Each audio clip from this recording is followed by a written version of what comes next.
na kami, wala na kami pangambang makipagkamustahan. Hindi na kami mag-aalalang lumabas ng bahay. Dahil bakunado na kami magkakaibigan, mas enjoy na tuwing magkikita-kita. Salamat sa bakuna, palatanda ako makapagsisimba. Wala na ding takot tuwing bonding time ng buong pamilya. Rest bakuna na para pwede na ulit ang buhay na masaya at walang pangamba. Libre lang magpabakuna. Magtanong kayo sa inyong health center o sa lokal na pamahalaan.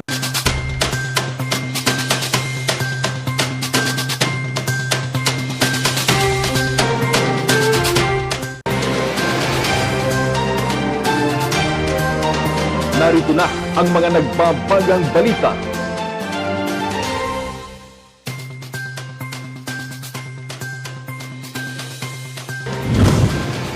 Mga turista sa Baguio, hahanapan na ng negative antigen test result kahit bakunado.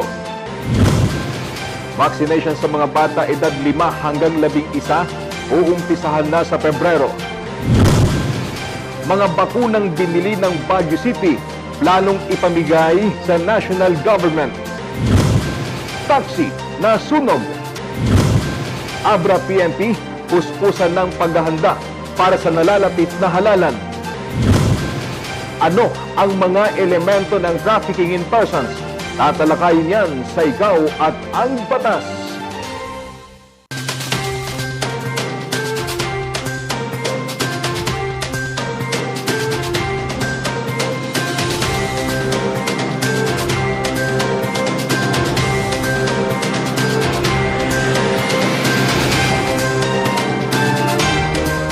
Live from the studio of RNG Luzon, this is Luzon Headlines.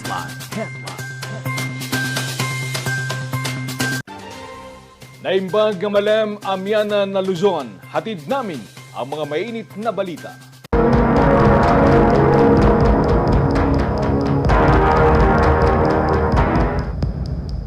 Plano ngayon ng pamahalang lungsod ng Baguio na ipamigay sa national government ang mga biniling bakuna. Magbabalita, Charles Limon. Naabot na ng lungsod ng Baguio ang higit 100% na vaccination rate. Ang target kasi natin ng adult population, 18 years old and above, is 281,000. So, for individuals who have had at least one dose, medyo nalampasan na natin. It's actually exactly 103.3%. Pero yung fully vaccinated, ibig sabihin nakadalawa ng doses, is 96.37% of the 281,000 target natin. Pero noong Lunes, kwinestyon ng Sangguniang Panglungsod ang hindi pa rin pagdating ng mga in-order nitong AstraZeneca. Yung tanong ng mga kasama sa council ay ayon sa report ng City Health Services Office, mataas na rin po yung vaccination rate ng ating syudad ng Baguio. At karamihan sa mga bakuna po na nagamit sa ating syudad ng Baguio ay galing din at assistance coming from the national. So yung isang tanong po namin, itutuloy po ba yung procurement ng mga bakuna base doon sa na-approve natin na appropriation ordinance numbered 30 of 2001. Sa order kasi ng pamalang lungsod sa kumpanyang AstraZeneca, aabot pa lang sa 133,000 doses ang na-deliver mula sa total order na 380,000 doses. Para hindi masayang, ipapamigay ito sa national government. Yeah, we are nakikinegotiate na nga tayo sa national government because this is a tripartite agreement naman eh. LGU, national government, and with Astra. So we are asking their assistance kung paano tayo matutulungan para hindi naman masayang itong binili natin.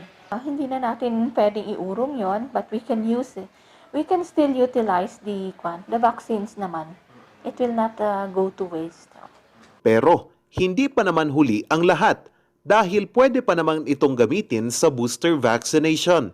Tiniyak na ng kumpanyang AstraZeneca na matatapos ang delivery nito sa pamalang lungsod sa Pebrero. Sa ngayon kasi, Katuwang sa pagbabakuna ng lungsod ang mga donasyong bakuna mula sa national government at ng iba't ibang bansa. Makikipagtulungan ang lungsod sa DILG at DOH sa paghahatid ng mga bakuna sa ilan pang mga LGUs na hindi pa tapos ang kanilang vaccination. Charles Nicolimon para sa Luzon Headlines. Kahit bakunado, hahanapan na ng negative antigen test result ang lahat ng mga turistang aakyat sa Baguio City. Ang detalye sa report ni Randy Guzman. 4,000 na lamang ang bilang ng turistang pinapapasok sa Baguio City kada araw. Kung dati, vaccination card at QR code lamang mula sa Visita.Baguio at Baguio HDF ang hinihingi, ngayon, kailangan na ring magpresenta ng negative RT-PCR results o antigen test kung magmumula sa mga lugar na nasa ilalim ng Alert Level 3. Ang RT-PCR ay dapat may validity na 72 hours at 24 hours validity naman sa antigen. Dahil dito, mas lalo pang bumaba ang bilang ng mga pumapasok na bisita sa lungsod. Ever since yung mga turista, marami din na hindi muna nagtuloy. So, kumonte yung ating mga turista ngayon January. Palagay ko nga dahil din dyan sa requirement na yan. Dahil nga, masabi natin na talagang additional expense nga naman kapag nag-RT-PCR or nagpa-antigen test. No? So, kumonte yung ating tourists. So, hopefully, pag nag-relax ulit yung ating requirements, doon pa lang ulit makabalik yung dating number ng tourists natin. Pinag-iisipan din kung itataas ang bilang ng turistang tatanggapin sa Baguio City sa nalalapit na panagbanga. Face mask po, pakiayos yung pagsuot. Maraming salamat po. Wait and see pa rin tayo, tinitignan natin, ina-assess yung sitwasyon. But if God permitting, no, na bumaba nga yung mga kaso as being observed by the mayor, and kung maging okay na lahat, no, mawala yung threat ng Omicron and wala ring bagong variant, then probably by March 1 baka ituloy, baka ituloy natin yung Baguio Flower Festival. Randy Guzman para sa Luzon Headlines.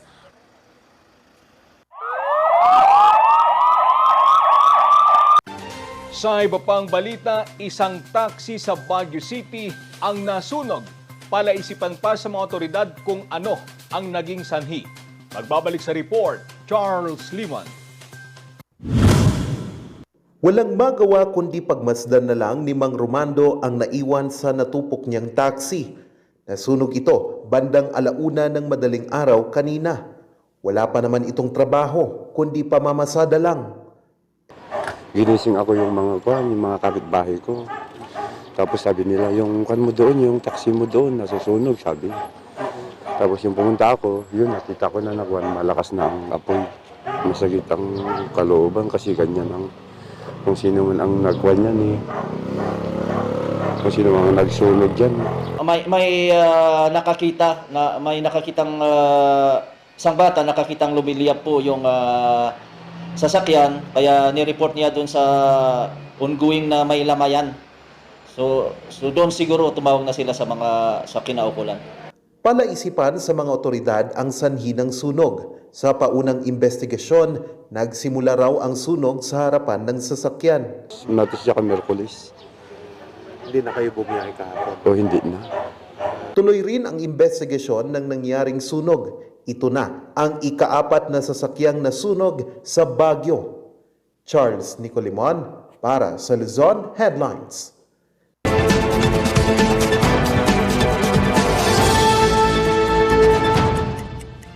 Ano ang elements ng trafficking in persons? 1, the recruitment, transportation, transfer, or harboring, or receipt of persons who, with or without consent or knowledge, within or across national borders. Pag nagtanggap ka ng mga group of ladies, for example, na taga Bisaya at dinala mo sa Baguio, then this will be considered as trafficking in persons.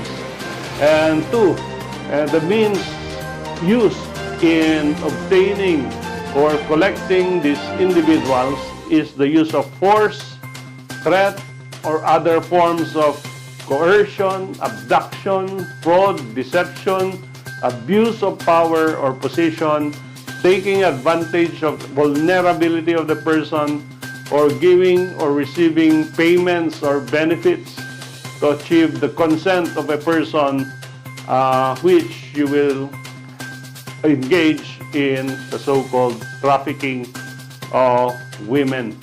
And the third element, the purpose of trafficking is the exploitation of women, including prostitution or other forms of sexual exploitation, forced labor or services, slavery, servitude, and the removal or sale of organs. So yung trafficking po, hindi lang prostitution, hindi lang siya sexual exploitation. Pag ikaw ay kumuha ng kasama sa Visayas at dinala mo sa Baguio and you force her to be your maid, then that will be considered as trafficking. Yan yung tinatawag na forced labor or services. And trafficking is also when you get a person to compel him to sell or donate yung kanyang vital organs. Pag kailangan mo ng kidney o kailangan mo ng puso at pinersa mo ang isang tao na ibigay or i-donate yung kanyang organs para sa organ needs mo, then that will be considered as trafficking. Ang Republic Act 9208, otherwise known as the Anti-Trafficking in Persons Act, was emphasized in the case of People versus Willington Rodriguez. And this deponente here was former Justice Martires, now Ombudsman Sammy Martires.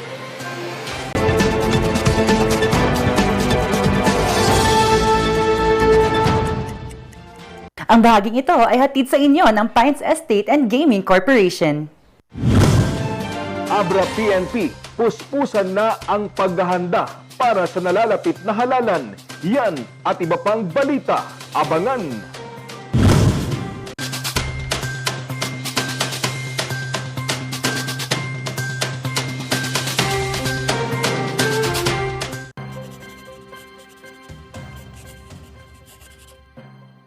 Kapag lumapit o sumabit ang kawayan ninyo sa linya, maaari po kayong makuryente.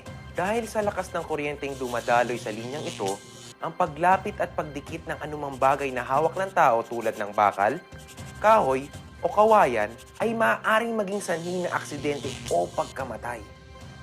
Ang paalalang ito ay mula po sa NGCP.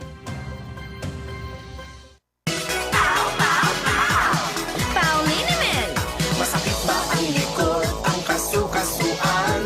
Namimitig o masakit ang iyong kalamnan? May rayuma, arthritis o nahihilo? May stiff neck, flatulence o masakit ang ulo?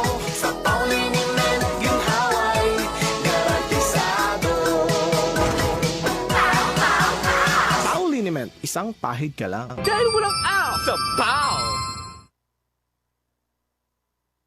Hear the music of our hearts. Let all music take you there. The star will take you everywhere. Bringing music closer to your heart. The star will take you there.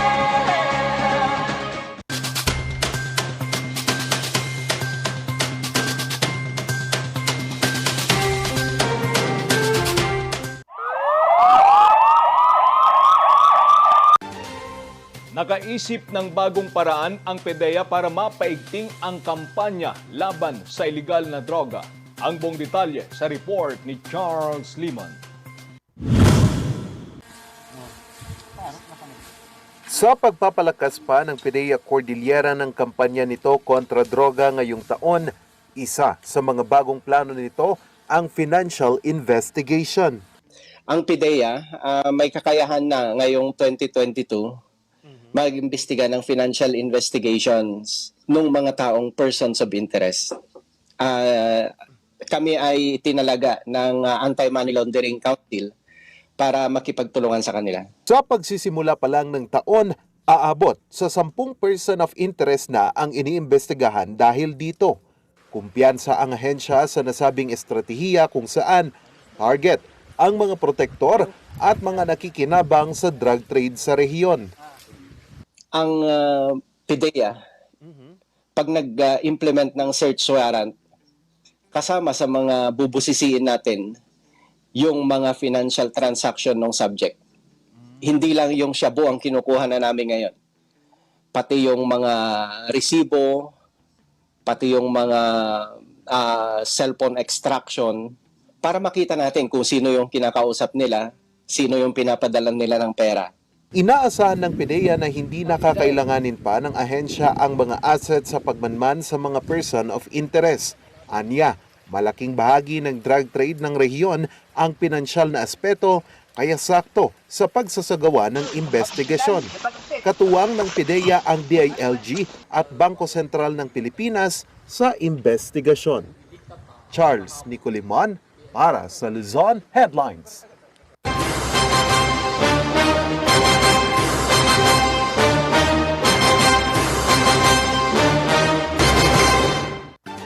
Samantala, ngayon pa lang ay puspusan ng paghahanda ng Abra PNP para matiyak na magkaroon ng malinis at payapang halalan sa lalawigan. Magbabalita, Ren de Guzman. Para maiwasan ang mga election-related violence and incidents sa Abra, naghahanda na ang mga pulis ng probinsya. All security preparations have been downloaded to all police stations. Ando na po lahat. What I'm just telling our police officers on the ground is just to make your presence in the highways significant. Kasi mahirap naman po na andun lang sila sa highway, nag-checkpoint, pero parang wala lang, parang naglalaro lang. Isa po yan sa unang-una nating sinabi dun sa mga hippie natin. Pangalawa, we have to engage a lot of people. This is just my second week here in Abra, and I have to engage a lot of people who can help us for a peaceful and credible election in Abra. Hindi muna nila pinangalanan ang mga lugar na maaaring maging hotspots. Iisa yung kumpas natin, isang kumpas natin sa mga hippie, isang kumpas natin sa mga pulis natin, na talagang dapat walang mangyayari. So, pag tanongin mo po sa akin na anong particular na bayan, I will not name names, but then general po yung latag natin ng security measures. 11 election-related incident ang naitala sa probinsya noong 2019. Sa pagsisimula ng election period ngayong taon, 2 baril na ang nahuli sa mga checkpoint ng Bangged. Hindi naman banta para sa AFP at PNP ang mga rebelding grupo dahil sa patuloy nilang pakikipag-usap sa mga ito.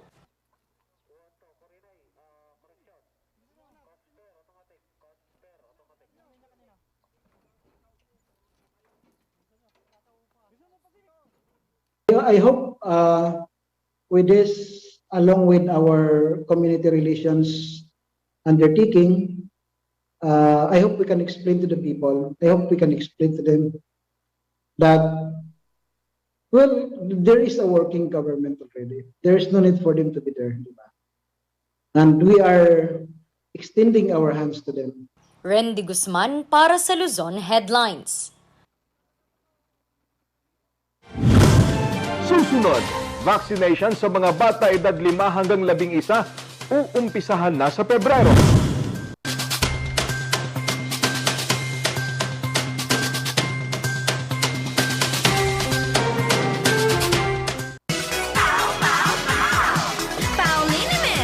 Masakit ba ang likod, ang kasu-kasuan?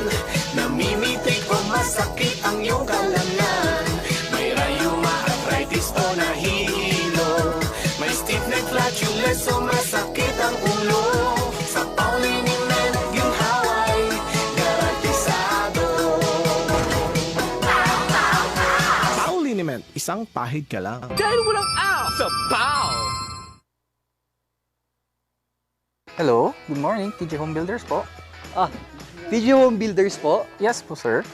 Sir, paano po umorder online ng mga hardware supplies? Yes po, sir. Madali lang naman pong mag-order through our Facebook page po. Punta lang po kayo sa facebook.com/TJHomebuilders at i-message nyo na lang po kami doon at meron lang pong sasagot sa inyo. So meron po tayong indoor, outdoor, tsaka meron din po tayong for kitchen, for bathroom, at mga lightings po. Sir, ang TJ Home Builders po ay isang tindahan na nag-offer po ng mga finishing material. Easy to install at mas makakatipid po sila ng oras at sa pera po nila. Mas concentrated po kami sa mga modern materials. TJ Home Builders! We turn houses into homes!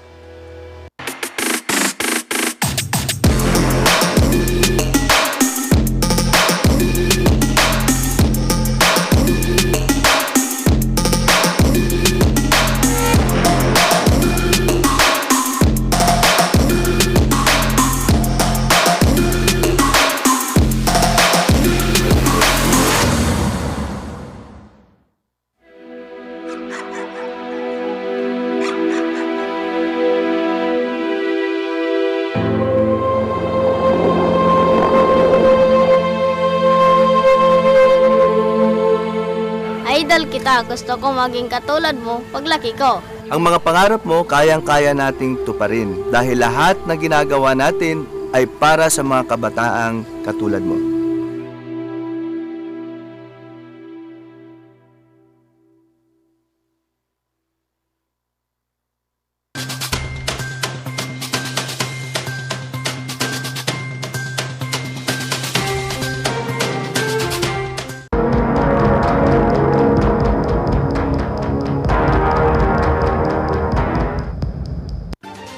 Uumpisahan na sa darating na buwan ng vaccination sa mga bata na edad 5 hanggang 11.